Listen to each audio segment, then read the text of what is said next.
Bonjour à tous, nous venons de remonter le temps des 20 premières années de la construction européenne. Et si vous avez raté les 2 premiers épisodes, je vous invite à y jeter un œil. Si vous êtes, comme je l'espère, des assidus de notre série, vous savez déjà que ma mission est de vous faire voyager dans le temps à travers l'histoire de l'Europe et de découvrir ainsi l'impact que jouent les institutions européennes sur notre quotidien. Nous voilà donc en 1970, je vous propose de pénétrer dans une décennie qui marque la fin de l'insouciance et le début d'une nouvelle ère. Mais avant ça, j'aimerais vous présenter mon collègue Angel qui a eu la dure mission de pénétrer dans les archives de l'histoire européenne. Salut Angel. Peace and love, petite sœur. Je peux d'ores et déjà te dire que tout ne va pas tourner parfaitement rond durant les 10 prochaines années. Digne successeur de la fin de la décennie précédente, les années 70 sont contestataires. Combat pour la liberté de la femme, mobilisation pour la paix, mouvement contre la peine de mort, lutte contre le nucléaire et un retour vers la nature qui annonce l'idéal écologiste.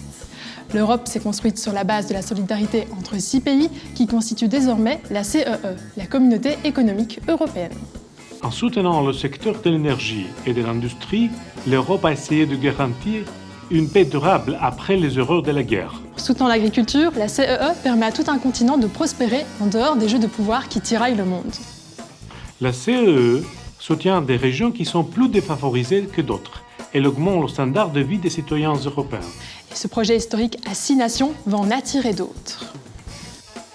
Le Danemark, l'Irlande, le Royaume-Uni rejoignent en 1973 dans la grande aventure européenne l'Allemagne, la Belgique, la France, l'Italie, le Luxembourg et les Pays-Bas. À 9, on est plus fort qu'à 6, même si on augmente de la sorte les disparités, les intérêts et les priorités. De nouvelles inégalités apparaissent entre les régions de marché commun élargi. Plus que jamais, il faut composer pour répartir les richesses au mieux. C'est l'époque où un choc pétrolier sans précédent va frapper de plein fouet les marchés mondiaux et les 9 pays membres de la Communauté économique européenne vont entrer en récession. Le moment est venu de se serrer les coudes et de mettre en place les leviers qui permettront de sortir ensemble de cette crise. On a retenu les leçons du passé. On sait que rien ne relance mieux l'économie que les grands travaux d'infrastructure. C'est l'ambition du FEDER qui est créé en 1975. Le FEDER, c'est quoi ? Eh bien, c'est le Fonds européen de développement régional. En instaurant cet outil qui devient un des principaux éléments du développement de l'Europe et un des plus beaux symboles de la solidarité, les dirigeants des 9 États membres font preuve, n'ayons pas peur des mots, ils font preuve de génie.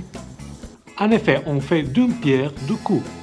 On réalise des investissements à long terme qui permettent aux régions les plus défavorisées d'entrevoir des jeux meilleurs.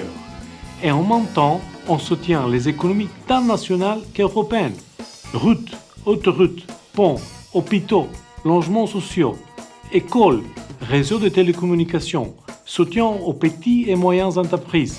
L'Europe cofinance ainsi les collectivités territoriales grâce au Fonds européen de développement régional et cela génère des dizaines de milliers d'emplois. Cet immense coup de pouce constitue un véritable levier dans le dur contexte social de la restructuration industrielle qui touche la classe ouvrière. Si l'on prétend souvent que les années 70 sont celles de la grande désillusion et de l'avènement de l'individualisme et de la remise en cause du pouvoir politique, la construction de l'Europe reste un espoir pour le citoyen de vivre mieux.